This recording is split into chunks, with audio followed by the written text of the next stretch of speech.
Episode 11, Dagger of the Mind, first aired on November 26, 1972, and it was written by Jackson Gillis, born in 1916 in Washington State, who also wrote Suitable for Framing and Short Fuse. Even though Gillis wrote it, Levinson and Link were the ones who came up with the idea, back in 1971, of sending Columbo overseas to London to help out Scotland Yard. Our director for the episode is Richard Quine, born 1920 in Michigan. He was an actor first, appearing in films like Tish, The Cockeyed Miracle, and No Sad Songs for Me. Then he switched over to directing in the 50s. He directed Pushover, Strangers When We Meet, and 2 future Columbo episodes. Our episode begins very unusually with characteristically British-styled music accompanying aerial shots of London, England. The music is composed by Dick de Benedictis. He has previously composed for Etude in Black and The Most Crucial Game, and I really enjoy the music. This piece in particular kept getting stuck in my head while I was working on this video.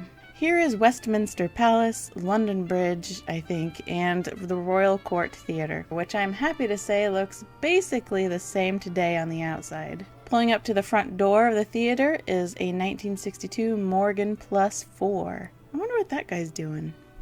A man gets out and hustles over to buy some flowers and gives the vendor lady a happy little smack on the cheek. Or maybe the British would say he gave her a cheeky smack on the cheek.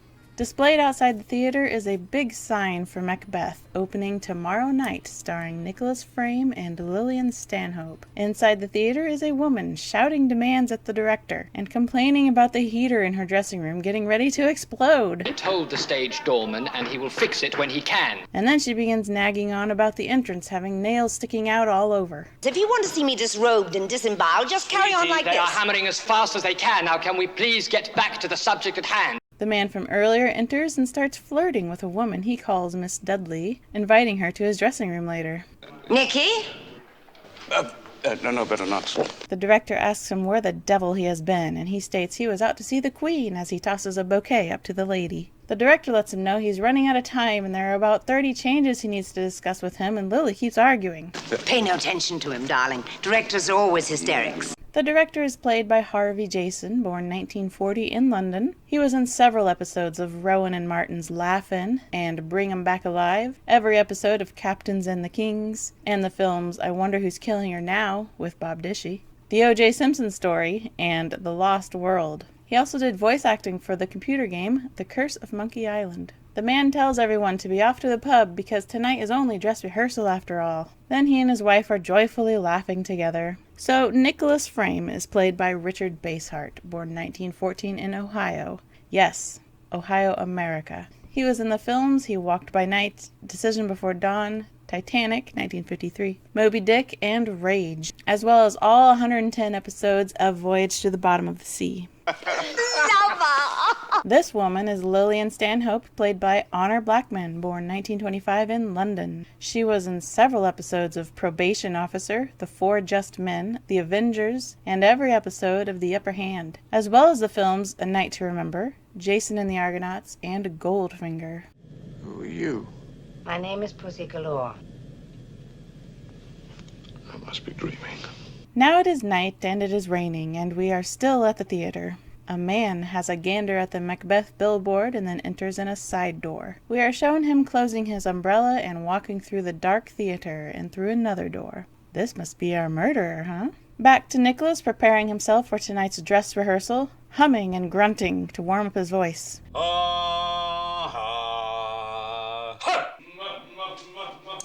Nicky, for heaven's sake. I do the same thing to get ready for reading these long-winded deep dive scripts I write for myself. In walks the dark man from a moment ago. Lover! What a gorgeous surprise! But you never come to dress rehearsal. He says he managed to get in without being noticed. Lily kisses him and flirts with him, but his face remains stony. She recognizes he isn't very cheerful and asks if something is wrong. You're not worried about this production of Macbeth, are you? He has no response, so she changes the subject to talk about the future date she has planned for Sunday. She says she got 2 box seat tickets for the symphony where they can be all alone, and Nicky will never know. What do you think I am, you lying? You didn't buy those tickets today, your husband did. From this next bit of dialogue, we understand that Lily and Nicholas were scheming together in order to get this man, Sir Roger Haversham, to pay for this production of Macbeth. Lily was the bait, Nick was the angler, and Roger was the big, rich fish. Not that our little rendezvous meant very much. You so conveniently had a headache. Nick walks into the room behaving pleasantly surprised by Roger's presence. You conniving panderer. You put her up to every bit of it. A panderer is someone who supplies clients for a prostitute to gain profits. Nicholas says to Roger that he doesn't know who's been telling him such stories, but his wife is more like a deeply devoted daughter to him. Roger says that's enough. After all his years as a producer, he finally realizes he's been taken. Taken by a ham and a tart. To call someone a ham is to say they are overly theatrical and dramatic. And then to call someone a tart is to say a promiscuous woman with many partners. There won't be any Macbeth. I'm going out and tell the whole company.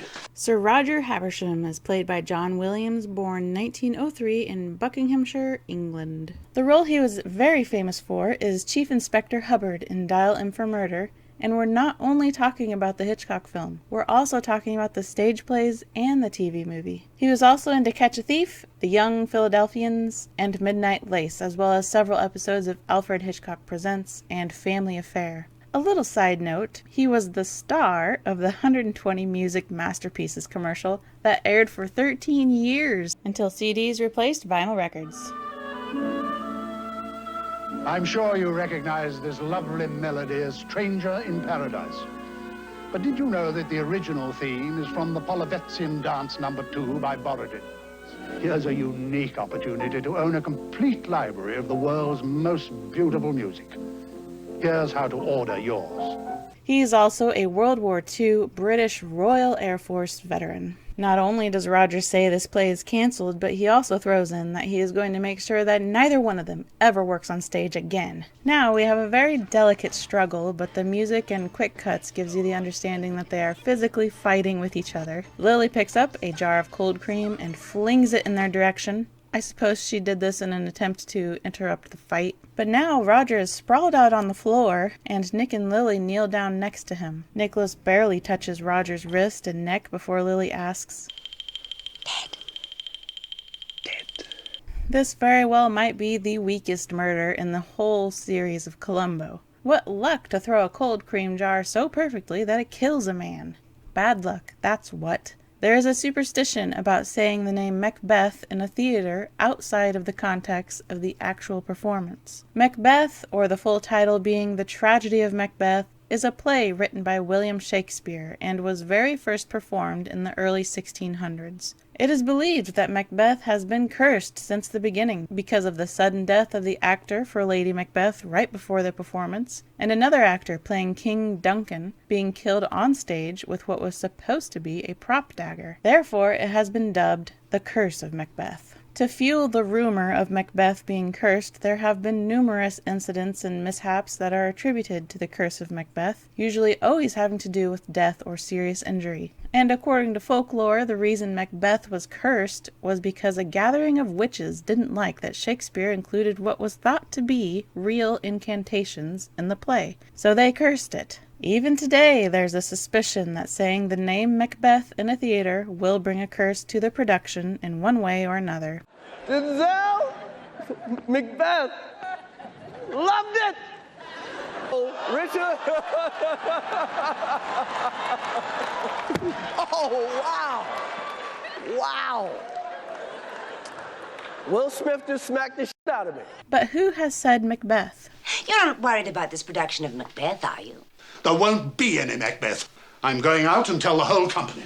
Yes, both Roger and Lily speak Macbeth, and shortly thereafter, Roger is accidentally killed by Lily. This is the second episode so far to feature an unpremeditated murder. Well, it's actually called involuntary manslaughter. Manslaughter sounds so much more violent than murder. But anyway, the first involuntary manslaughter was in Death Lends a Hand when Mr. Brimmer kills Lenore. Excuse me. I cannot permit you to do that. Nick, I didn't mean to. Well, of course you didn't, darling. Neither of us did. There is a knock on the door alerting them that they need to get into their first act places because dress rehearsal is about to begin. Places, please. First act places, Miss Stanhope. That voice we hear on the other side of the door is Don Knight. You know, Mike the mechanic from Etude in Black. Frank, let me have that socket wrench, would you please? Lily glances across the room at a huge trunk.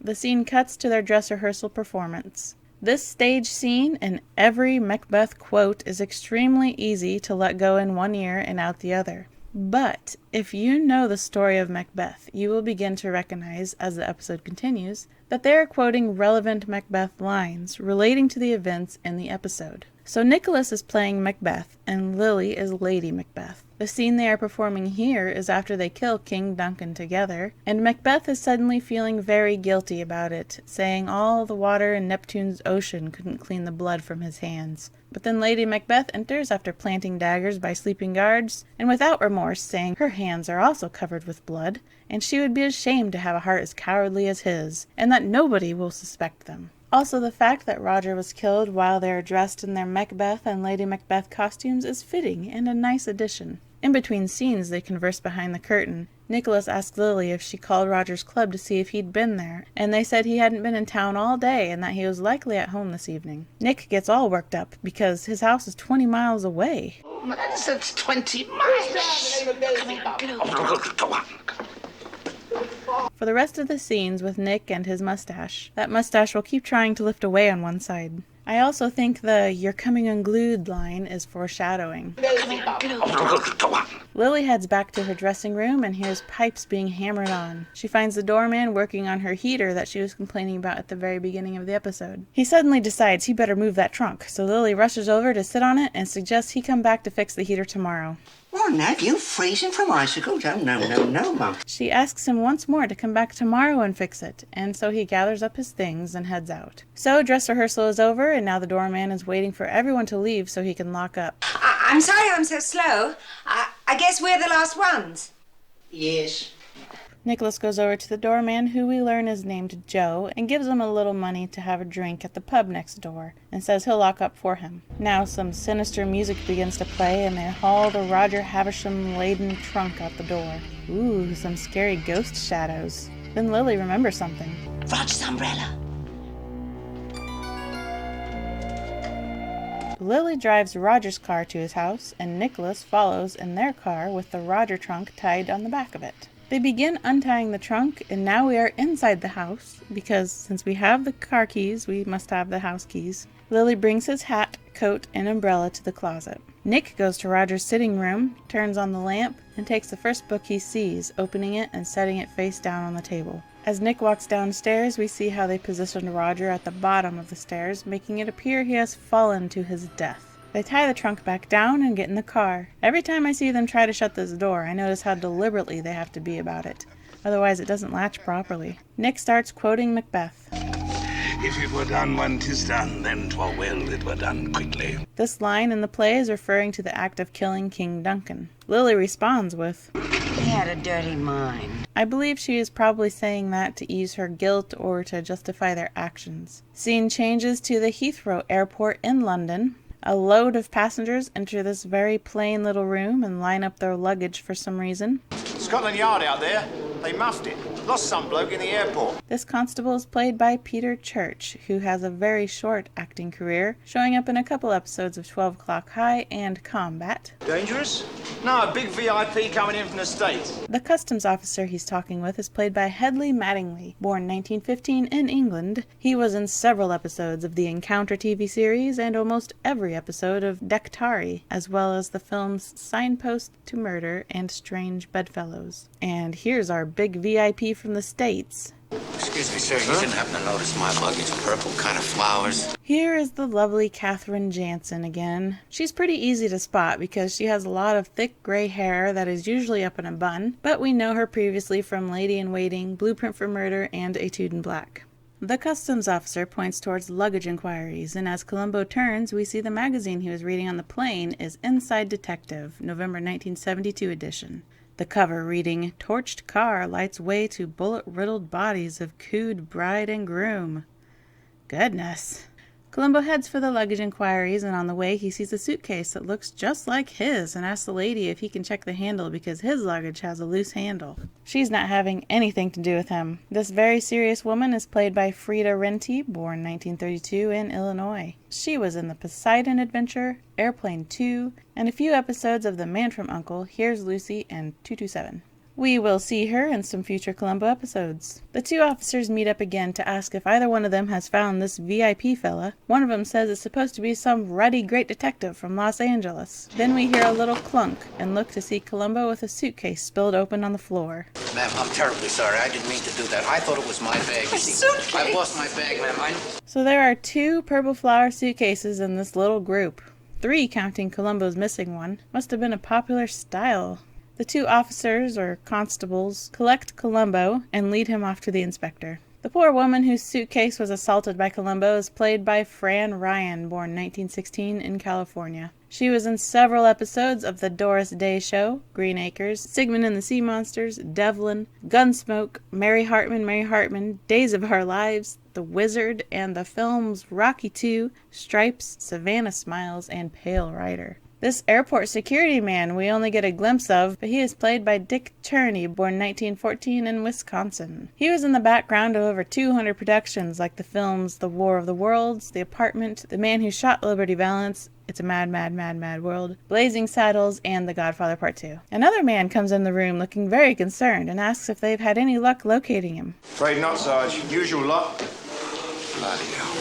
Well, it's not your fault he missed his plane, Sarge. He didn't miss it. I just checked with the airline. This man is Detective Sergeant O'Keefe, played by John Fraser, born 1931 in Scotland. He is one of my favorite characters in this episode because of his acting. He takes his roles so seriously and seems absolutely genuine every time he's on the screen, despite his role being extremely minor. He was in the films Titanic, 1953, The Dam Busters, Touch and Go, The Trials of Oscar Wilde, Tunes of Glory, Waltz, of the Toreadors, and every episode of the Practice TV series. Then the custom man comes back and asks if the guy they're looking for is a police lieutenant because he was just about to put the arm on this light-fingered bloke. You what? Where? Over there, sir. Him? Blimey. Columbo is back over by the lady with the spilled luggage to bother her again. O'Keefe rushes over to Columbo, introducing himself and professionally apologetic about not finding him right away. The problem here is I seem to have lost my suitcase. And the yard will find it for you, sir. Even if I did muck up the red carpet business a bit, sir. Columbo says he's just so happy to be here and enthusiastically shakes O'Keefe's hand. I mean, just to be here at Scotland Yard, Jack the Ripper and all that. It's so funny he felt the need to bring up Jack the Ripper. Well, I mean, I know he's homicide, so of course he knows some of the unsolved murder cases. Just in case you don't know, Jack the Ripper was a serial killer in London back in 1888. If you want to know the specifics of him, you can look that up, but he remains unidentified. I accidentally went down the rabbit hole of unidentified serial killers when doing research and was very disturbed. But you know how it is when something is so awful you can't look away. Anyway, they leave the airport in a 1969 Rover 3500 P6B. This is the Victoria Memorial in London, completed in 1924 by Thomas Brock. It is located directly in front of Buckingham Palace. Over here to the left of Buckingham Palace is where the changing of the guard is taking place and traveling down Spur Road. Over here is where Columbo gets out of the car. We see these spear light decorations still remain.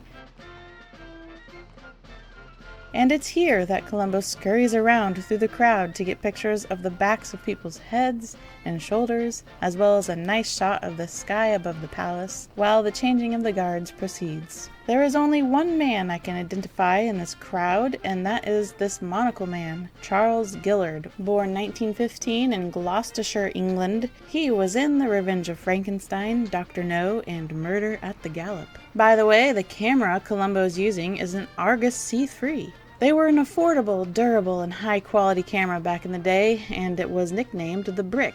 Columbo gets back in the car, thanking O'Keefe for stopping, who says it was no trouble at all. Columbo shares that he borrowed the camera from his brother-in-law, who's in the National Guard. He thinks he looks good in his uniform. Certainly, Lieutenant.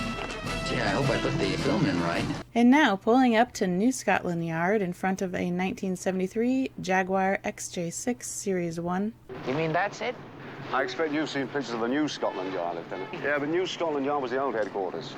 But it wasn't Old Scotland Yard, no.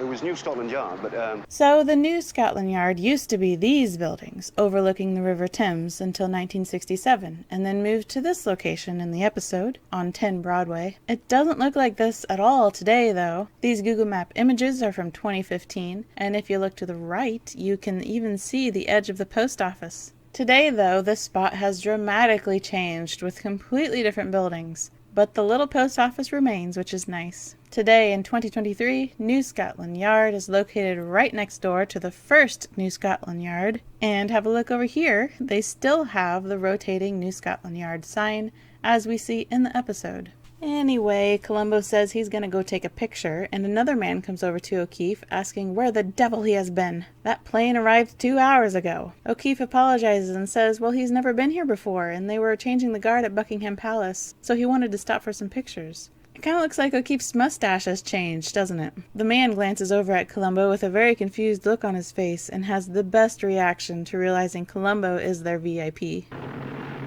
What you mean? I say. O'Keefe introduces Columbo. Detective Chief Superintendent Durk, Lieutenant Columbo. Lieutenant? Detective Chief Superintendent Durk. Durk will do. O'Keefe says Durk will be his host during the visit. Well, I certainly don't want to get in your hair, sir. Nonsense. I'm the one that's messing up your schedule. Beg pardon? This always makes me laugh, and it reminds me of that scene in Dracula Dead and Loving It when Renfield arrives looking for a ride to Dracula's castle. Yes, I'm scheduled to meet Count Dracula. Dracula! Dracula! Dracula! Scheduled? This minor language barrier between English and American English is a quiet, ongoing joke in the episode, which I really enjoy. Durk explains that they were supposed to go visit the police academy at Reading today, but his wife called and they have to take a detour. Death in the family. We'll use my car. I really like the white-walled tires on Durk's car. They are heading over to Sir Roger Haversham's house because it turns out Detective Chief Superintendent Durk's wife was related to Sir Roger. As they pull up the driveway, apparently Durk doesn't like compliments because he changed his tires. Actually, this was another Jaguar located in the States, whereas the white-walled tires Jaguar was in London. Columbo admires the outside of the huge mansion and innocently says, sure must be a big family. Yeah, the old duffer lived all alone, actually. I looked up the meaning of duffer and was surprised to learn it means an incompetent or stupid person, especially an elderly one. Gee, Durk, you didn't really like Roger much, did you? Actually, I saw very little of the fella. Come on. Detective Chief Superintendent William Durk is played by Bernard Fox, born 1927 in Wales. He was in A Night to Remember as the man who spots the iceberg for the Titanic.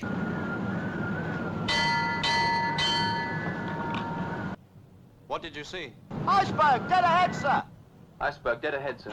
Bernard Fox was also in the films The Rescuers, The Rescuers Down Under, Titanic, The Mummy, as well as several episodes of Bewitched and Hogan's Heroes, and many, many guest appearances on almost any popular show you can name between 1960 and 1990. Durk rings the doorbell and they walk right in. That bust on the right shows up in Etude in Black behind Myrna Loy. Lounging in the chair is another officer. You the local constable? Fatheringham, sir. Constable Fatheringham is played by John Orchard, born 1928 in London.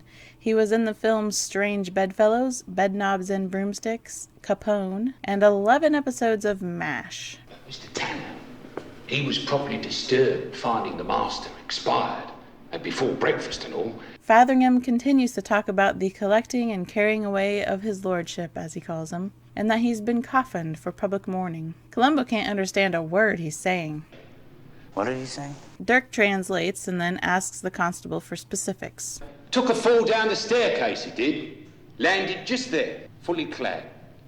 They concluded that he was reading in the upstairs sitting room and started to come down. Then a little lady comes in with a huge goblet of beer for the constable. In times of trial, I always say there's nothing like cold beer. They all stare at each other for a moment, and Durk gives Columbo permission to look around all he wants while he goes to question the other servants. The beer-bringing maid is played by Veronica Anders, who has just 3 acting credits, which is 3 more acting credits than I have. Other than Dagger of the Mind, she was in the TV movie The Horror at 37,000 Feet, and Some Call It Loving. So Columbo heads upstairs, and just have a look at this solid, ornate banister. I'll bet that alone is worth more than the building I currently live in. This estate is called Greystone Mansion, located in Beverly Hills, California, off of Duhaney Road. Built in 1928 as a gift for the oil tycoon Edward Duhaney's son, Ned. Unfortunately, 4 months after Ned and his wife and children moved in, he was murdered in one of the guest rooms, allegedly by his secretary, Hugh Plunkett. But anyway, this mansion has appeared in over 150 productions and is owned by the city of Beverly Hills, who bought it in 1965 to save it from demolition. It became a city park in 1971 and is in the National Register of Historic Places. This staircase in particular is one of the most famous sets in Hollywood. Keep your eyes open for it. A few films using this mansion are The Prestige, There Will Be Blood, The Big Lebowski, Hush Hush Sweet Charlotte, Spider-Man 2002, X-Men 2000, Eraserhead, Rush Hour, Who's Harry Crumb, and loads of TV shows. Even you can film your movie here for no less than a mere $12,000 a day. And did you know you can visit the outdoor grounds and gardens for free? As long as there isn't a movie being filmed, of course. This is a place I definitely want to visit someday. I feel like we got sidetracked. Oh yeah, it was this banister that got me. So yeah, Columbo heads upstairs. He has a look at the picture of Lily and makes a face like, well, alright. He then slowly strolls over to the opposite end table and notices the book that Nick set face down, shaking his head as he observes the spine. After he has a little glance at the other books in the room, his homicide detective gears start turning. Then he tugs on a decorative hanging and checks out the liquor cabinet. And a well-dressed man enters. Irish whiskey before luncheon. Oh, no, sir, no. Thank you very much. I really wasn't looking for a drink. No, I was, Columbo wanted to know if Sir Haversham was reading in that chair last night. And the man says yes, that was his favorite reading chair. You work here?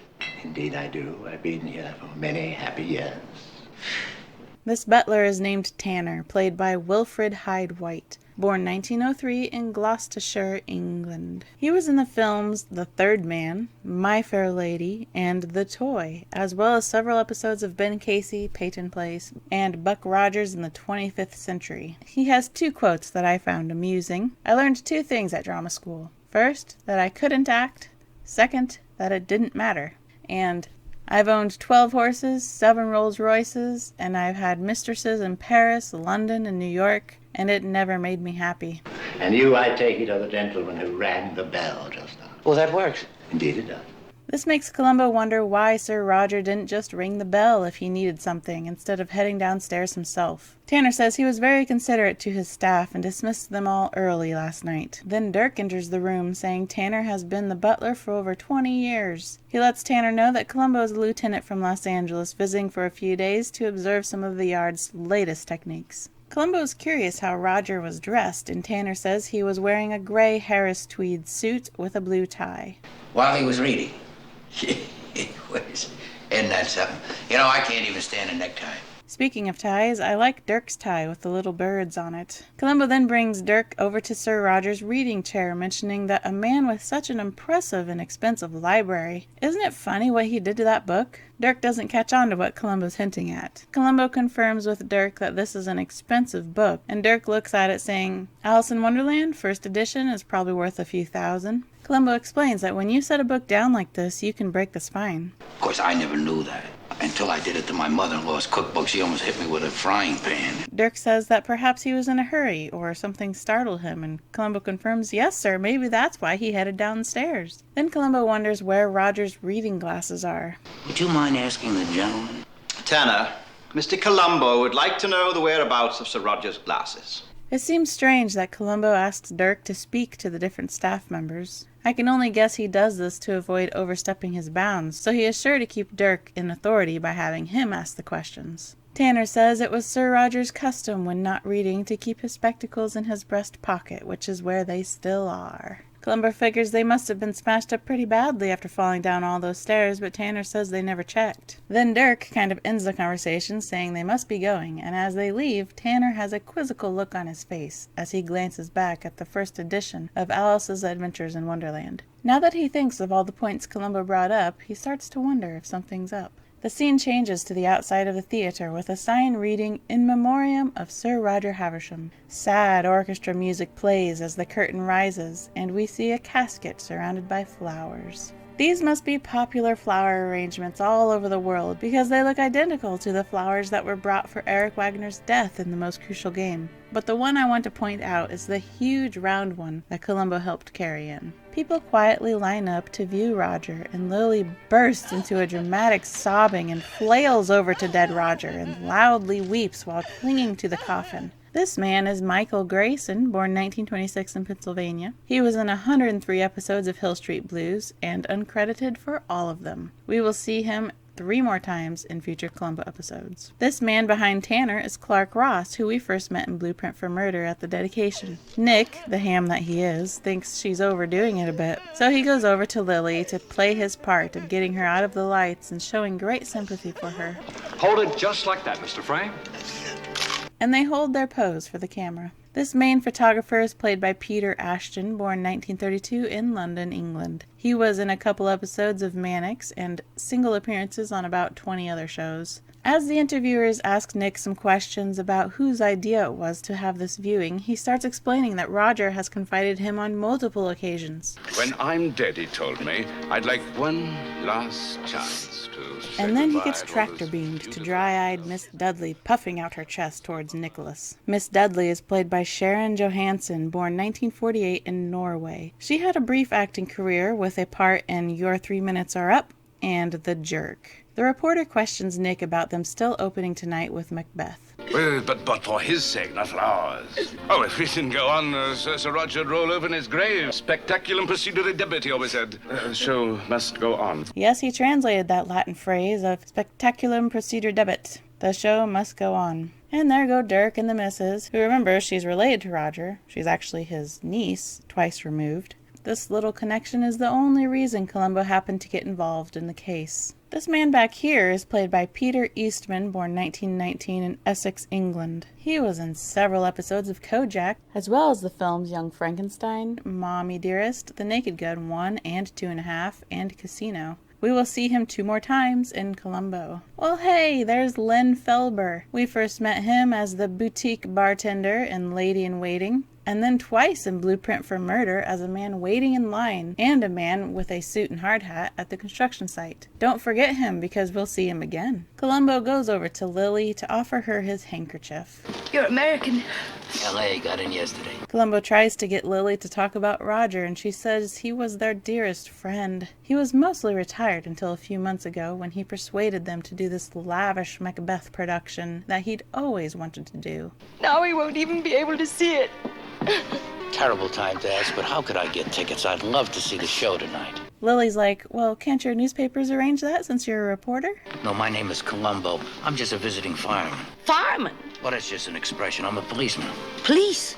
Yes, visiting fireman really is an expression. Not one that I've ever heard anywhere else outside of this episode of Columbo. But a visiting fireman is defined as an influential or important person given special treatment while visiting an organization, industry, or city. It's also defined as a visiting tourist or vacationer in a city that is presumed to be a big spender. You see, I'm just tagging along with that fellow over there. Mr. Durk. I love that what we see when Columbo points to Durk is him kissing his wife and giving her a little pat on the rear. Durk goes over to Columbo asking if they can leave now, and they should be able to exit through the back. Columbo says goodbye to Lily after telling her how nice it was to meet someone as famous as her, and they walk behind the curtain. Columbo compliments Durk on his great idea about checking up on Roger's glasses, because now they know that the glasses were not broken after that fatal fall down the stairs. Notice Lily is eavesdropping and very concerned. Durk tells Columbo that the funeral chaps are bringing the body at 2 o'clock for a post-mortem. Post what? Autopsy. Well, one never knows with these little, accidents. In the meantime, you might like to take a look at our ballistics laboratories. And now Lily is extra worried. Lily tells Nick about the mention of autopsies, and she is so sure they'll find something. Nick says not here they won't. This trunk is absolutely clean. And we washed the cold cream jar that you hit him with. Nick reassures her that nobody knows Roger was in the theater or even that he left home at all. Lily brings up the fact that Roger knew about them and their scheming when he arrived that night, So he must have been talking to somebody. She asks if an autopsy would give a clue as to what they did with Roger's body after he was dead. And Nick says he really doesn't know. But why don't you know? If you'd taken that part in the Agatha Christie play like I told you to, you would know these You know things. perfectly well I didn't take that rubbish. And then out of the blue, Nick has an idea. That's usually what I do when I have ideas, too. False face must hide what the false heart does know. This is, of course, a quote directly from Macbeth. The context of this line from the play is that after hesitation, Macbeth is convinced by his wife to murder King Duncan so that he can take his place. Therefore, he must hide his intentions behind a facade in order to appear innocent. Let's enjoy some more London landmark footage, shall we? Columbo, for some reason, is behind this tree and takes a huge step away from it in order to get a picture of Tower Bridge. Then he runs into traffic and gets in front of the traffic cop to take a picture of us, I guess. Now Columbo's asking a question to a yeoman warder. They are guards of the Tower of London, although today they are mostly greeters and guides for visitors. And this guy's like, "Blimey, is that Columbo?" So Columbo has been exploring the area around Tower of London, which is right by Tower Bridge. Right around here is where he took a big step out from behind the tree to get a picture, and here is a row of cannons, although I don't know if this is the same cannons as in the episode. I unfortunately can't zoom in any closer here because none of this area has a road for the Google Maps camera guy to drive on. Now Columbo is actually on Tower Bridge and dodging traffic to get to the other side. I see today they put up fences to hopefully avoid these overly excited American tourists from getting hit by cars. And now Columbo and Durk are on a little boat riding on the River Thames with a majestic Tower Bridge in the background. And here we go under the Tower Bridge. How fun. Scene change to Durk's car in front of a building. I see Durk put his British white-walled wheels back on. Now we are in, how would you describe it? A very high-class, mannish hangout spot called a gentleman's club. The traditional kind, mind you. Unfortunately, the term gentleman's club in American English is commonly used euphemistically by another type of club that includes scantily dressed women, if you know what I mean, and I think you do. Because of this, traditional higher-class gentlemen's clubs in America had to change their name. Durk tells the steward that his guest is rather hungry. He hasn't had much time to eat because of all the sightseeing. They have a seat on the very audible leather furniture. This man with the food cart is played by Emil Stemler, born 1911 in London, England. He made a career of being a background and credited actor. The majority of his roles consisted heavily of waiters and bartenders. Durk leans over to Columbo and says, Bit stuffy, I'm afraid. Hasn't changed since Father's Day. My father was an elk once, until my mother stopped him. I don't know what Durk means by it hasn't changed since Father's Day, but when Columbo says his father was an elk once, he is referring to the Elks Club or the Elks Lodge, which is a non-political, non-sectarian, and strictly American fraternity with the goal of community benevolence and such. I really don't know much about the Elks, but I'm sure Columbo's mother had her reasons for not wanting her husband to be in the Elks. Here we are. Pitch in. That's for us? Yes. Columbo is impressed by the amount of food available on this dinner cart. When you said tea, I was afraid we were going to get nothing but those tiny sandwiches.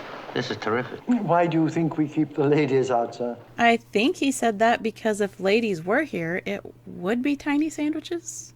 But the man who keeps the ladies out is played by Ronald Adam, born 1896 in Bromyard, England. 1896. The only other actor we have met born in the 1800s was Jesse Royce Landis in Lady in Waiting, who also was born in 1896, but Ronald is a few months older, so currently he is our oldest actor in Columbo. He was in films like Martin Luther, Around the World in 80 Days, The Haunting, and The Man from Nowhere.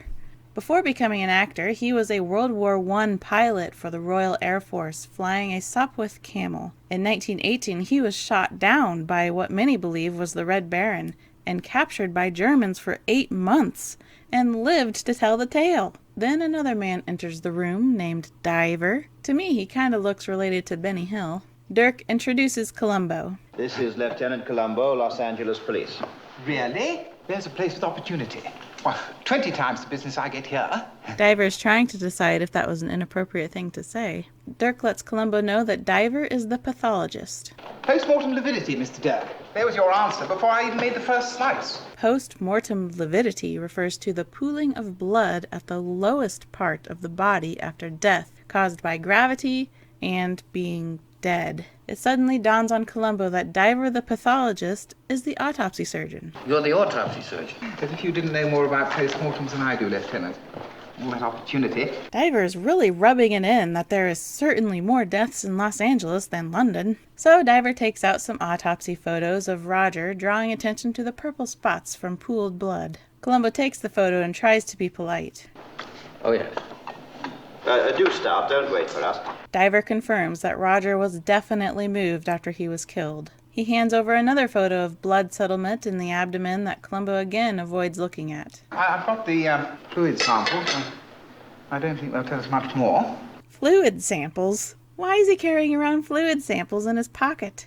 And what are these fluids? I think that's hilarious, though, by the way. Columbo glances down at the vials of fluid and looks away, with food on his fork but unable to eat. Then Sir Roger did not die by falling down a staircase. No, he died somewhere else, and then he was moved there later on. I like how Columbo sets the pictures upside down on top of the other pictures, hoping Diver wasn't going to show any more. So Columbo tries to get comfortable and about to take a bite when Diver goes on talking about brain hemorrhaging from the blow to the occipital region, and hands Columbo the picture. You agree, Lieutenant? Oh yes, it's murder, all right. Extraordinary.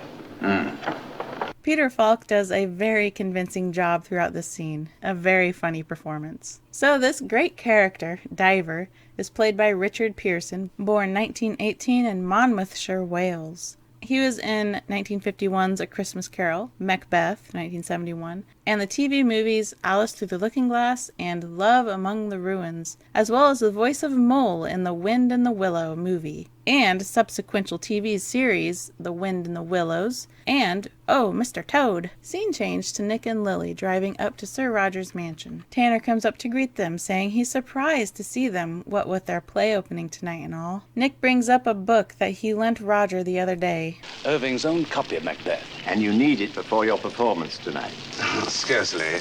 I do know my lines. Nick says he knows that when someone dies, their possessions get locked away and lots of legal nonsense and inventories. He wants his book back before that all happens. Since it is just about the most valuable thing I own. I quite understand, sir. We won't let those stupid tax people even see it. A very common trivia I kept running into about Wilfrid is that he was a tax exile from England, which is why he lived in America, and all his scenes in this episode were filmed in California. Nowhere is anyone specific on what that even means, though. I was so confused, like, what?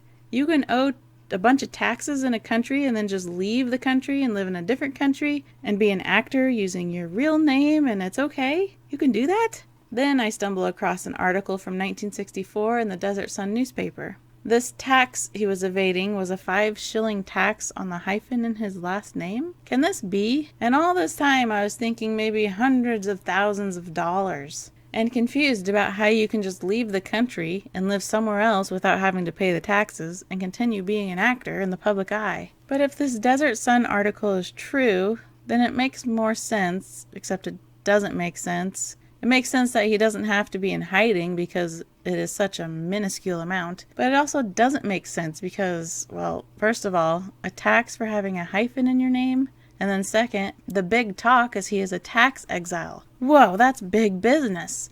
But turns out, not really. He just doesn't want to pay those stupid tax people their precious shilling. Those stupid tax people. Although maybe he has piled on the interest and it is much more than 5 shillings by this time. Nick and Tanner go inside to search for the book, and Lily goes for a stroll outside. She notices a car pulling up the driveway. It's Durk and Columbo. They find it odd that the actor fellow is here since he has a play opening tonight. If you listen, the man in the background is whistling Lullaby and Goodnight, which was originally composed by Brahms in 1868.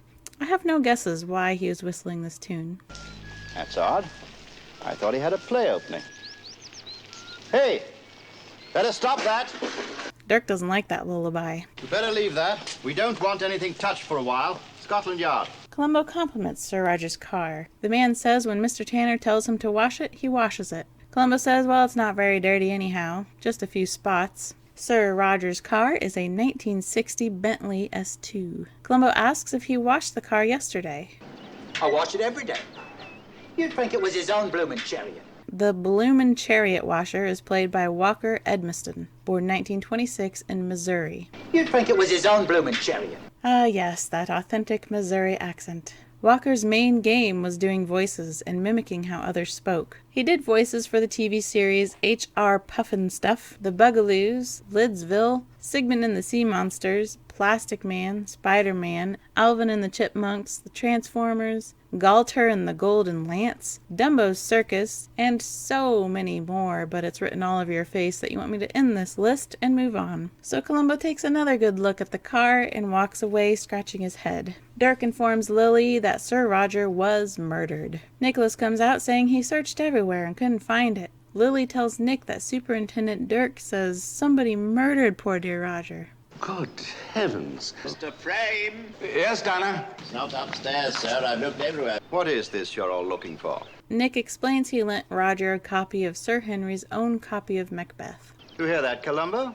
Yes, sir, I did. I was just wondering who was Irving. Perhaps the greatest English actor who ever lived. Well, one of them, let's say. I like how Nick has to be sure to say he was just one of the greatest actors. Sir Henry Irving did indeed play Macbeth in 1875. Irving was actually the first actor to be knighted, and he was good friends with Bram Stoker, the author of Dracula. Nick estimates that this particular book is worth $20,000 or $30,000 by now. Please call us if there's anything we can do, Mr. Durk. My dear fellow, you already have. You already have. Durk considers the bait Nick and Lily laid out, supposing there were a thief in the house, and that's what Sir Roger heard, which is why he came downstairs. Columbo isn't buying it at all, and just stops Durk's supposing to ask Tanner something. Could you tell me, was there any sort of rain out here last night? Rain, sir? No, we haven't had a drop all the week. Then we cut to Lily and Nick driving off, devilishly laughing together. They figure their troubles are all over by now. Hook, line, and sinker. It is opening night of Macbeth, but we were spared watching any of the performance, and are now attending the after-show congratulations. This silver turban enters the room in every shot. I could never figure out why they would choose to put such a noticeable clothing item on a background actor. You just keep seeing this guy entering the room because of his look at me silver turban. And this entire scene of a crowd of 20 people or so gives us the illusion that they are traveling through the room and leaving, but in fact they are all walking in circles around each other again and again. There are several uncredited actors to name here, but I'll try to be brief. This lady is Betty Jean Glennie, born 1931 in Michigan. Most of her uncredited appearances take place on the show The Waltons and Falk and Crest. And this man is Benji Bancroft, born 1919 in Nebraska, a very busy uncredited actor on both TV and in movies. He is another actor in the Titanic 1953 film. He had several appearances in the Rockford Files and Heart to Heart. We will see him again in the future. And here we have John Blower with a fairly short uncredited acting career, including several appearances on Star Trek and Dynasty.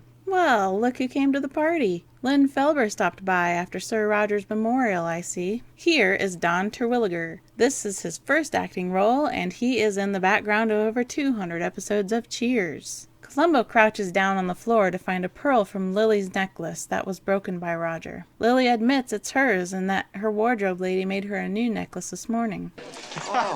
Gorgeous darling. Oh, you are fantastic. Sarah Bernhardt, our own divine Sarah. In other words, If you listen to this guy, the only thing he can say is Sarah Bernhardt. Sarah Bernhardt was a French stage actress from the later 1800s. When Macbeth was adapted to French, Bernhardt played Lady Macbeth. But interestingly, the play was a flop at the time. There is quite an extensive history recorded on her if you want to learn all about a French stage actress from the late early 1900s. And I don't know who this guy infatuated with Sarah Bernhardt is. Darling, did you really You like were incredible. Of course, I'm too young to So Sarah nervous. Bernhardt, but Sarah Bernhardt and Sarah. In other words, So Sarah nervous. Bernhardt, but When we switch to Nick's dressing room, we find Clark Ross again. He was also at Sir Roger's memorial. During this scene, it is particularly noticeable that the same people are just walking back and forth in front of the camera to make us think there are a lot more people than there really are. Miss Dudley enters the room and Nick can't control himself. Ah, there you are. Oh, so you liked it. This woman is Ethelreda Leopold. We first met her in Murder by the Book at the theater. And this man that goes to shake Nick's hand is Joe Pine, who we first met at the dedication in Blueprint for Murder. Good of you to come back. Oh, yeah. Notice Nick's mustache is only half attached for this whole scene. Wait a minute. Look who came to the theater. The stern luggage lady from the airport. Back to Lily's dressing room, and Silver Turban enters the room again. Disappointingly, I can't identify him, but maybe later down the road I'll be able to. Sometimes that happens. Columbo came in to ask about the rain. See, I was just asking him about the rain. Lily, get your clothes off. It's time to celebrate. I wish I could tell you who that naked guy was. Lily, get your clothes off. It's time to celebrate. Then the scene switches to Columbo asking Nick the same rain question. Spots on the hood? Ah. Oh, the bonnet. Yes, the bonnet. Columbo says that it hasn't rained in Roger's neighborhood for over a week. Your wife might know Sir Roger better than you do, sir. But at any rate, Come along, Nick, darling. We're having a simply smashing party. I think this moment is funny because neither Columbo nor Nick say anything to this girl, and it feels like an awkward moment for her. Nick even kind of waves her away like, "Get out of here, I never liked you. Send in Miss Dudley." Columbo says it sprinkled in London last night. Then the scene again switches back to Lily in her dressing room. But it must have rained in lots of places, don't you think? And then together they recount their little fight the other night. Lily struck me, so I struck her back. She leaned against this wall over here. So I picked up my bloody dagger and I went at him. And then Nick's tone suddenly changes towards Columbo. You want some silly gossip, I suppose, about Sir Roger and my wife. It's some vulgar American notion of a love triangle. Are love triangles an American thing? I don't think so. The U.S. didn't even exist before 1776, and Shakespeare himself had a love triangle in Romeo and Juliet, which premiered in 1597. So you can take that back, Nick. It's some nasty idea that poor old Roger must have been lured into town last night by Macbeth himself, perhaps. Columbo apologizes for all of the questions he's been asking and says he's just never seen anything like these two. like that performance you both just gave. Nick apologizes for getting angry, and Columbo is about to leave, but has one more thing to say. You know, when my wife and I try to remember what happened yesterday or the day before, well, we don't agree on anything. You not only agree, you use almost the exact same words to tell about it. Nick and Lily realize they kind of messed up there. As they walk to their car, here comes Joe, the doorman, to open the door for them, but struggles to get it open. Dear me. Oh, these doors, how they do go on. As Joe leans down to say goodnight, Nick gets a good look at his umbrella. Where did he get that umbrella? Nick noticed the engraving on the handle that was identical to Roger's special umbrella that was a gift from Lady Astor. Lady Astor was an American-born British politician who was the first woman seated as a member of Parliament. Nick asks Lily if she got the right umbrella last night. Nick, yes, of course. It was the only one there. Umbrella, I mean, in my dressing room. Well, Joe did pick up some of his own things earlier. Then they realize Joe took Roger's umbrella, and they took Joe's umbrella. Now we're at the pub where Joe is. This lady is played by Pauline Chamberlain, born 1932 in London, England. She was also in the Titanic movie A Night to Remember, as well as in A Hard Day's Night, Thunderball, and The Shining, and several episodes of The Saint. The man with the pipe is played by Guy Standeven, born 1928 in Yorkshire, England. He's been in way over 300 different productions, and often cast as doctors, policemen, military officers, restaurant patrons, or preachers. And guess what? He was also in A Night to Remember, as well as Jack the Ripper, Scrooge, 1970, The Abominable Dr. Phibes, Diamonds Are Forever, The Shining, Return of the Jedi, The Temple of Doom, Batman. You know what? I think we should have a Guy Standeven marathon. Sounds like a good time.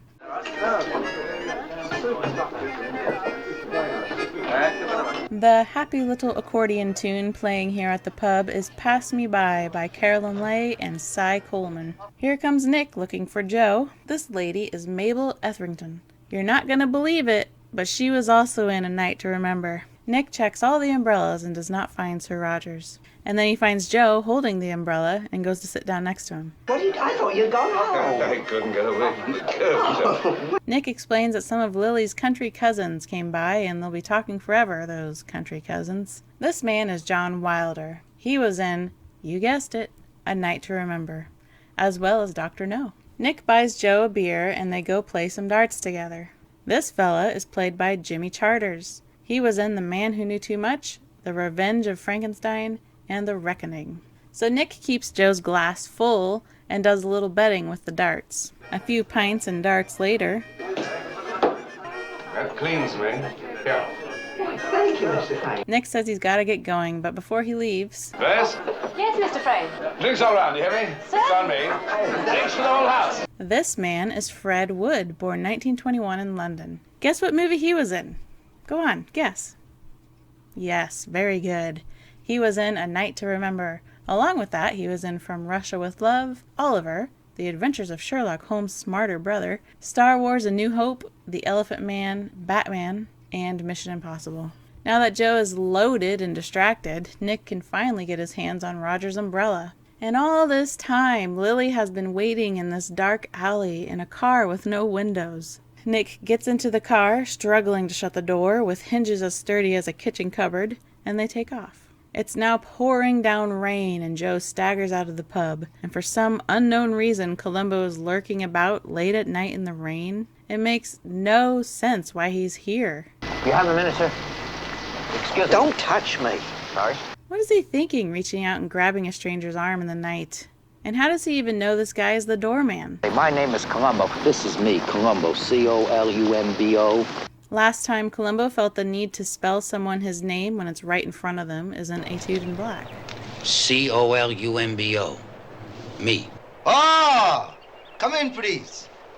You musician.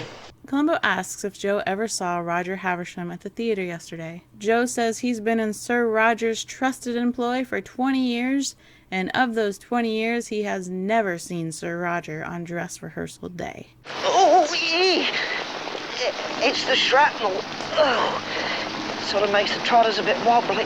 Columbo ignores Joe's moment of shrapnel pain and asks him again if it's possible Sir Roger slipped in unnoticed. Are you calling me a liar? Saying I wasn't at my post of duty? With Monty, I was at El Alamein. That's where I caught mine. Joe is suddenly talking about his time in the service. When he says he was with Monty, he is referring to General Bernard Montgomery, who is considered the most famous British general of the Second World War. El Alamein is located in Egypt, where during World War II, the British were victorious in a battle against the Axis army of Italy and Germany. That must be where Joe got his shrapnel. Joe Fenwick is played by Arthur Malet, born 1927 in Lee-on-the-Solent, England. You'll find him in Mary Poppins, In the Heat of the Night, Young Frankenstein, Halloween, another Titanic movie called SOS Titanic, and Hook. Columbo suggests they go somewhere more dry to talk, and Joe says some bleeding josser nabbed his brawly at the pub. As I was saying to Mr. Frame, there's no honor left in this evil world. You were saying to who? You mean Mr. Frame was just now in that same pub? Well, this was some helpful information for Columbo. Why on earth would Nicholas Frame spend time in an old pub buying drinks for the doorman? Scene change to Lily and Nick pulling up to Sir Roger's mansion. They walk up to ring the doorbell, and we find Tanner up in Sir Roger's room, smiling with a drink, sitting in Roger's favorite reading chair. Tanner greets them, and Nick brings up the Henry Irving Macbeth book again, and that they didn't search the sunroom. Lily stays behind as they walk away. She then scurries to the closet where she originally put the umbrella, but there are no umbrellas here. In fact, there is nothing here. So she can't suddenly leave the umbrella in an empty closet, because then how did it get there?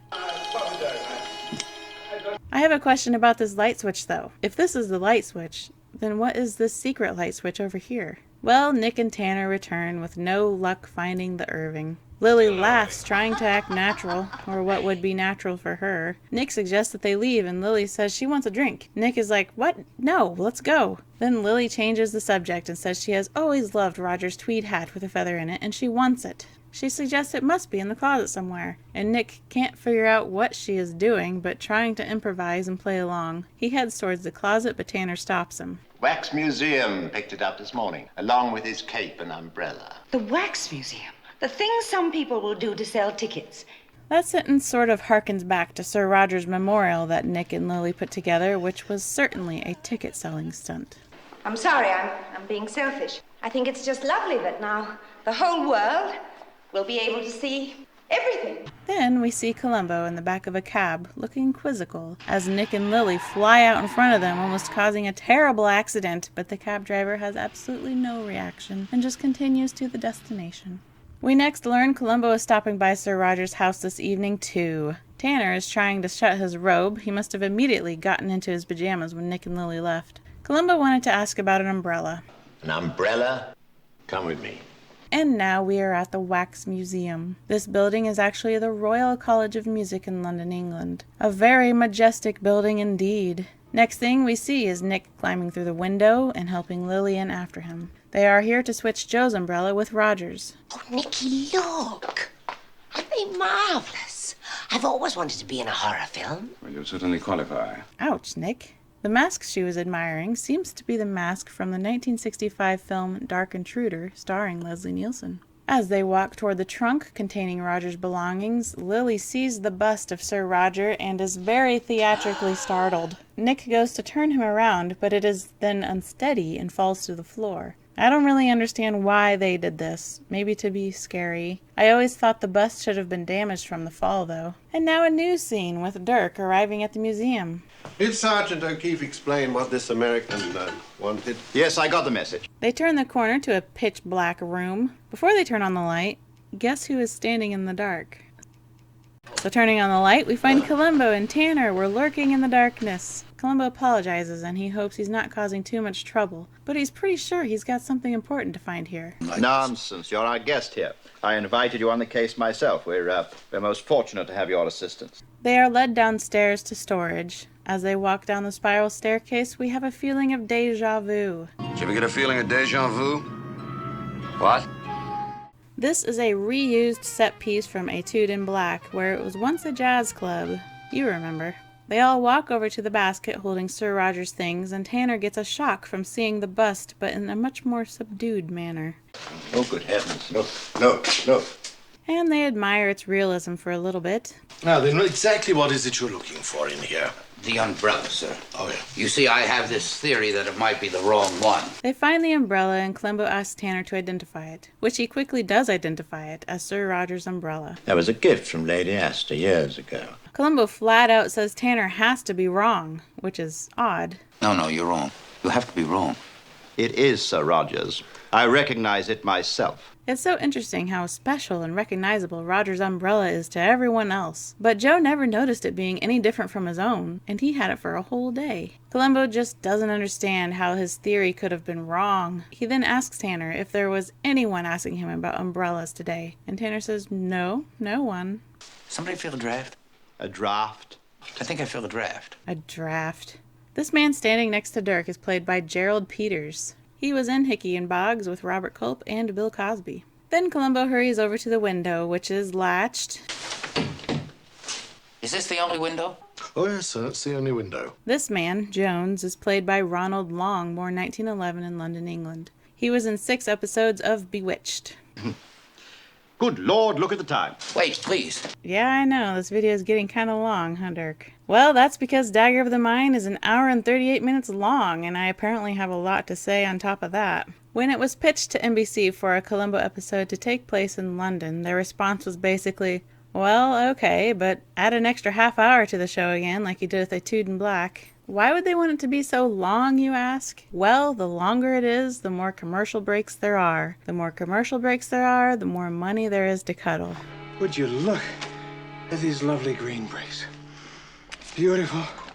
Universal paid to have 6 of their actors and some of the crew members flown to London for 1 week of filming. They gathered loads of footage, much more than could ever be used, but NBC insisted they use as much as they can in the episode, which is one of the reasons why the scenes of Columbo running around with his camera were so long. Another little side note, Dean Hargrove, the producer of Columbo, was also the producer for the show Madigan, and at the same time the Columbo crew was sent to London, he also sent a couple team members from Madigan to use the same London contacts and unit footage in an attempt to cut costs. That footage was used in Madigan's episode 3, The London Beat, which was directed by Deadweight's director Jack Smite. Columbo is all upset about this umbrella thing. There has to be an explanation. Oh, come. Don't be so distressed. At least it's been amusing chasing an American wild goose for a change, eh? Jones really liked that joke. At least it's been amusing chasing an American wild goose for a change, eh? Now, the next morning, Nick and Lily are reading reviews for the Macbeth performance and drinking champagne. Actress Honor Blackman can open her eyes very wide while looking down, which makes me kind of uncomfortable. Oh, I'm lovely. I'm gorgeous. I'm the greatest actress since Sarah Bernhardt. Sarah Bernhardt. Sarah. In other words, Now nothing can stop us, can it? The doorbell rings and Nick gets up to answer it. Tanner! Good morning, sir. I hope I'm not too early. Tanner is here with some breakfast croissants. Tanner, what the devil? I'm afraid I won't be able to stay very long. Tanner heavily hints that he is going to be employed by Nick and Lily. We learn that Tanner is the one who told Roger about Nick buying tickets for Lily and Roger's little rendezvous, which is why Roger showed up to get accidentally killed with a cold cream jar. They ask Tanner what else he knows. Your concern about a certain umbrella hasn't been mentioned to a single soul. I do hope that certain other umbrellas have been properly disposed of in the river by now. I suppose Tanner figures he will make good money as an employee of two murderers, and blackmailing them is the best choice because he won't make any money turning them in. Now, there's a lot to learn from Columbo. One of the things to keep in mind is never blackmail somebody who murdered somebody. Anyway, back to the London air where Durk is talking to Columbo about Sherlock Holmes being a famous detective, and then realizing Columbo wasn't even walking with him. Those fish and chips are greasy, but they're sure good. Then Columbo is stopped in his tracks by Big Ben. That's Big Ben, isn't it? Yes. Hey, I recognize those sideburns from earlier. This man was watching the changing of the guard yesterday, and in the same outfit. Speaking of outfits, I wonder if Columbo got a change of drawers since his luggage was missing and he has nothing but his passport and camera. And he was soaking wet the night before from lingering around outside in the rain. Columbo checks his watch. Boy, that's terrific. A thing that old is only a minute slow. Really? We must put another penny on the governor. Now we find Nick and Lily tying a bike to their car, parked in front of a 1935 Vauxhall. Lily asks Nick twice if there is air in the tires. Of course, there's air. So we've got to hurry. I know we do. This deed I'll do before this purpose cools. Again, Nick is reciting a line from Macbeth and applying it to his current actions. This line is when Macbeth is saying he better hurry up and kill Macduff before he loses his nerve to do it. Lily, do we really have to do this? Nick, we've been through all that before. What else can we do? Now here is a very odd close-up shot that has always perplexed me. Why did we need to see Nick tie this very simple knot in such close detail? Well, I finally found the answer in the book Shooting Columbo. So because NBC wanted so much London sightseeing footage, they had to cut something out of the episode. There was actually an entire scene and minor storyline cut that was inspired by a passage from Macbeth where the three witches foretell Macbeth's doom. Originally, this episode was going to open with Nick Frame visiting a fellow named Angus, who is apparently some kind of tattered, crazy psychic who we would have seen standing behind a cauldron reciting "Double, double, toil and trouble, fire burn and cauldron bubble," which is directly from the play Macbeth, and written to be chanted by the three witches. Nick enters the room with this Angus character and interrupts his little chant to demand he foretell the fate of his play. Supposedly, Nick visits Angus regularly with this question of success for his current show. Nick says, "Angus, I've got to know. I'm late already for the final run-through." Angus has a seat at his little tarot card table with all the cards facing down. As with every psychic, Angus struggles to read his fortune until Nick places a few extra dollars on the table. After a moment of contemplation, Angus jumps up, bumping the table and spilling tarot cards all over the floor, while happily exclaiming, "Success is your answer. After all these years, it's going to be a success." Nick leaves ecstatic. As Angus kneels down to pick up the cards, his smile quickly fades, as he holds the card of death, a hanged man dangling from the gallows. Since this scene was deleted, there were other edits that had to be done to keep from referencing Angus. When Nick very first arrives at the theater, Lily asks him, "Angus, what did he say?" That line being deleted and cut to them laughing joyously, and Nick responding with, How would you like to do A Doll's House New York next season, man? And just so you know, A Doll's House is a Broadway play. When they are tying this bike to the back of their car, 2 lines were cut. First, Nick says, "If only there were time to consult Angus again," and Lily responds with, "Angus is a fool." But to cover up what would have been a jump cut, the editor inserted a strange close-up shot of Nick tying this simple little knot. Glad that's settled, aren't you? Nick is very reluctant about what they are going to do next, and Lily seems to be egging him on, telling him that it's the only way. Nick asks what if the police are there? That's what the bicycle is for, so that you can ride in the back way and no one will notice you. I've ridden the bicycle for 10 years. So they squeeze back into their little car as Lily reassures Nick that Tanner says there won't be any policemen there yet because they haven't started doing inventory. What would we have done without Tanner, huh? Good old faithful Tanner. I knew him well. You're off again.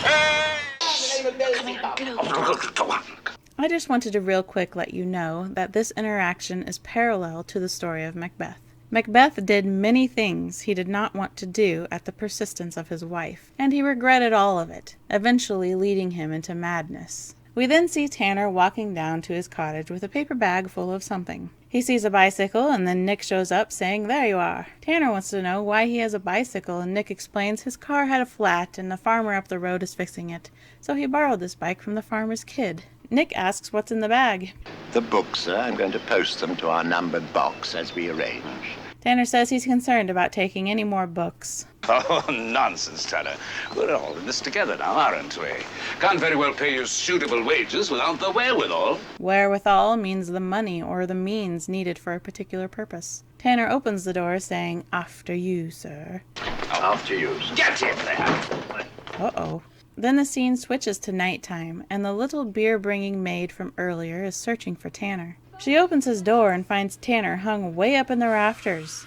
This scene was visually supposed to line up with the tarot card that Angus picked up from the floor. I find this scene almost as disturbing as the dead weight scene with Colonel Dutton tied up in a plastic bag. It's actually quite astounding that actor Nicholas Frame was able to get Tanner way up here, hanging way up there on that rafter. I don't want to say I want to know how he did it, but I kind of want to know how he did it. Next morning, Columbo is on a bench reading the Evening Echo paper, with the front page titled, "The Butler Did It. Kills Himself After Murder of Master." The Evening Echo was an Irish morning newspaper based in Cork, strangely enough. The fella next to Columbo doesn't have a single tooth in his mouth, but is enjoying a pipe and feeding the birds. Then we realize we are in Green Park from seeing the Wellington Arch Monument. And here it is, a big balloon heart shoved in there for Valentine's Day. Looking in the background here, we see the same tall building, but looks like a new one was built in front of it since 1972. Sitting on top of Wellington Arch is a bronze statue of a 4-horse chariot being ridden by Nike, the goddess of victory. But originally it had the huge statue of the first Duke of Wellington on top, which is why it's called Wellington Arch. Apparently everyone but the first Duke of Wellington thought the giant statue was an eyesore. So in 1885 it was put in its new home, way over here at Aldershot. But it looks very nice over here, I think. So Sergeant O'Keefe pulls up and tells Columbo he has good news. Found something pretty important. I knew you would because I couldn't believe the stupid stuff in the newspaper. Your suitcase, sir. Got it in the car. Turns out Columbo is scheduled to leave London today and head back home to L.A. Columbo wants to know if Durk really believes Tanner killed Roger and then killed himself. O'Keefe says while there was some evidence, he had a cache of Sir Roger's best and most valuable books, including the Irving, stashed beneath the floorboards. Columbo starts feeling bad about butting in on the case. If maybe I hadn't come up with my theory and butted in. No blame, sir. No, well, he told you so himself when he said goodbye. O'Keefe seems like such a kind man, trying to comfort Columbo. Columbo says we only needed one little clue. Where was Sir Roger that night? Well, as I always say to the missus, sir, a policeman's lot is not an happy one. Yeah. What O'Keefe says to the missus is a line from the comic opera The Pirates of Penzance, composed by Arthur Sullivan and lyricist W.S. Gilbert, premiering in 1879. That exhibit at the London Wax Museum is opening this afternoon. Would you take me? Now we gotta call Mr. Durk, ask him to meet us there. Oh, and I want to buy something, an umbrella. And now we are at the Wax Museum, and Lily and Nick are smiling and signing their autograph for everyone, feeling like real stars. Look at Lily's outfit. It's not a bit becoming. It's quite strange looking, actually. Oh, look! Drapes and everything. Durk shows up at Columbo's request, and Columbo arrives next with his umbrella. Where the devil is Columbo? See this policeman pretending to be a wax figure? That's good old Bob Harks. We know him from Lady in Waiting, Blueprint for Murder, and The Most Crucial Game. Now that everyone is assembled, they enter the room where Nick and Lily are waiting. Oh, Lieutenant, you're beginning to look exactly like a Londoner. Columbo says the best souvenir from London would be an umbrella. I thought you'd be on your way back home by now. Right, but I sort of missed the plane. So Jones is instructed to open the curtain. Quite remarkable. Yes, it is. Do I really look like that? No, actually you don't. And this wax version of Nick looks very sickly. Then Columbo insists we open the curtain for Sir Roger's wax figure. Boy, isn't that something. Kind of shakes you, doesn't it? Columbo tries to bring Nick closer to the Roger figure. Highly is disgusting. Putting him on display. I'm with you there, Nick. Columbo says he sympathizes with them, even though he didn't know Roger like they did. He then mentions that people like the story and gossip surrounding murder. You want to bet they hang up a figure of Mr. Tanner, too? I presume that's gallows humor? Nick starts getting upset and tries to leave. Mr. Frame, I'm always getting you angry. I'm sorry about that. It must be my accent or something. Columbo says he wants them here to prove something. I don't think Mr. Tanner killed anybody like the newspapers are saying. I think it was you. Columbo explains to them that Sir Roger was killed someplace else, and if he can only prove where he was that night he was killed, and who he went to see... Well, he did not come to see us. Now, how many times? No, sir, not to your dressing room in the theater. It was to yours. Columbo talks about umbrellas next. He says he's been watching people and what they do with their umbrellas when they come in out of the rain. They close the umbrella, give it a shake, and lean it up against something, but never fasten it closed because it won't dry properly. Sometimes things drop in. Almost anything can drop in.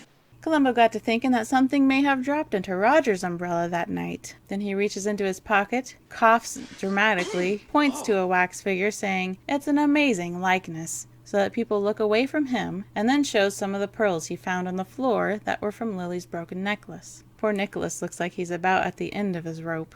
Bring us that umbrella, would you? Oh, yes, yes. Columbo says that if the fight was actually between her and Sir Roger, then there is a chance that a pearl fell into the umbrella. Would you open the umbrella, sir? Why, it's the same, sir. Sir. Tomorrow. Tomorrow. This tomorrow and tomorrow and tomorrow line Nick is reciting is again from Macbeth at the end when he learns Lady Macbeth has gone mad and killed herself. This is quite a famous soliloquy of Shakespeare where Macbeth finds life to be meaningless and that every day, or tomorrow, is just another day and we all will die eventually. Lily pleads with Nick to stop it and tries to comfort him by saying the pearl was put there before they came in, or when they weren't looking. Oh, Nicky, please! He was mad. He didn't know what he was doing. And Sir Roger, that was my fault. It was an accident. I swear it.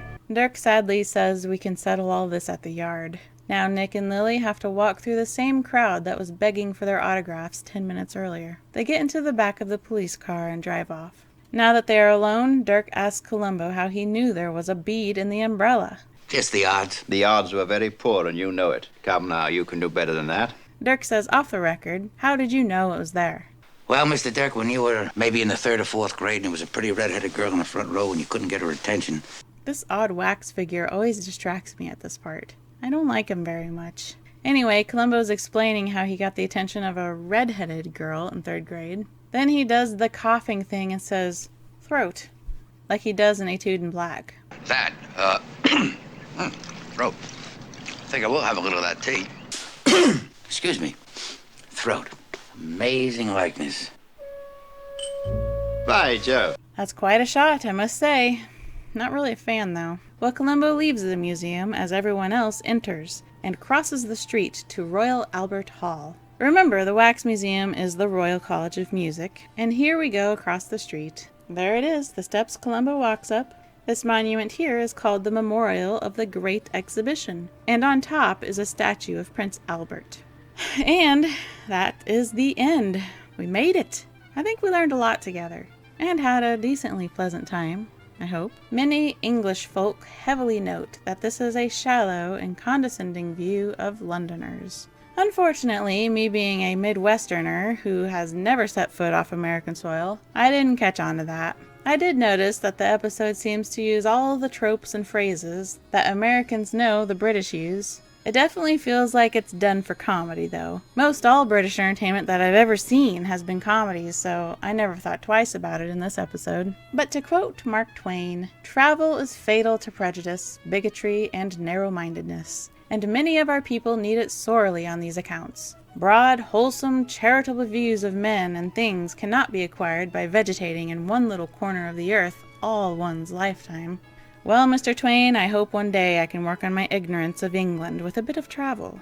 So, you want to know how I rate Dagger of the Mind, do you? I know what many are expecting because you shared your anticipation in the comments of the most crucial game. It is not uncommon to find people labeling Dagger of the Mind as the worst Columbo episode. Well, I've contemplated my rating of Dagger of the Mind longer than I have for any episode so far, and I have decided that I rate it 3 Columbo cigars out of 5. So yes, at this point, it is my lowest rated episode. Clearly though, I do not hate this episode, or think it is a flat out bad episode.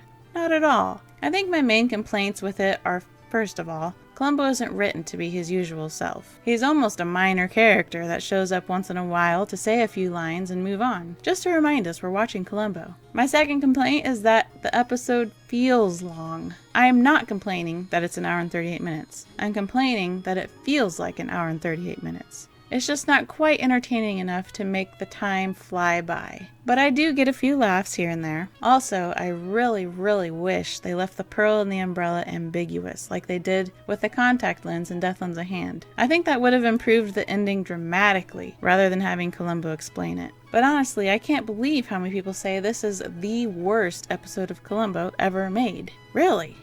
I can actually name quite a few episodes that I like less than this one. And I'm not even talking about the 90s comeback episodes. But those of you who dislike this episode, you're in good company with Peter Falk, because it turns out he didn't care for Dagger of the Mind either. He said he thought it was too gimmicky to send Columbo to London.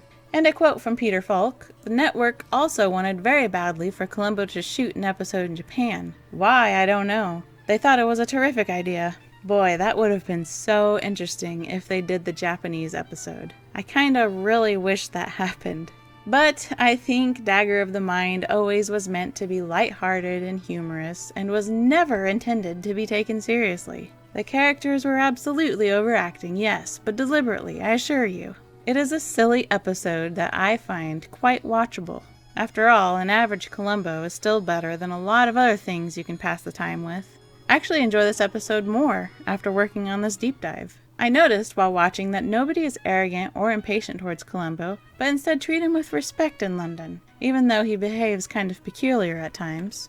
And it was a unique twist to have 2 villains instead of just the one. Basehart and Blackman seem to also be having a lot of fun. This is our 5th double homicide, first being Murder by the Book, 2nd Suitable for Framing, 3rd Short Fuse, 4th Etude in Black. Yes, I count the murder of Chopin the cockatoo, although I understand it is questionable to call the murder of a bird homicide, since homicide is defined as the killing of one person by another. So I guess I could call it our 5th double murder instead of homicide.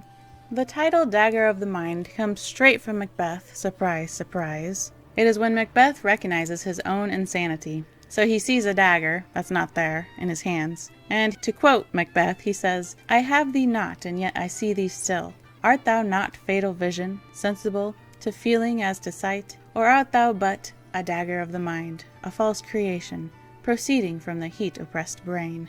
So the working title for this episode was Out, Damned Spot, which again is a line from Macbeth, spoken by Lady Macbeth this time in a dream. She has a nightmare after she and Macbeth murdered Duncan, where there is blood on her hands, and no matter how hard she tries to scrub it away, she cannot get the spot of blood off her hand, in which she exclaims, "Out, damned spot." It's a lot of fun to find the alternate titles of a Columbo episode from other countries. I'll share a few of them. From Italy it is titled Checkmate at Scotland Yard. France it is titled SOS Scotland Yard. Finland it is titled Shakespeare, Columbo, and a Wax Cabinet. And my favorite is West Germany's title, Age Does Not Protect Against Stupidity. And my final words are about Columbo's cigar. Once again, he never lights it. He never lit it in Murder by the Book, and he never lit it in The Most Crucial Game. So, I didn't get to have my screenshot of Columbo lighting his cigar for the rating.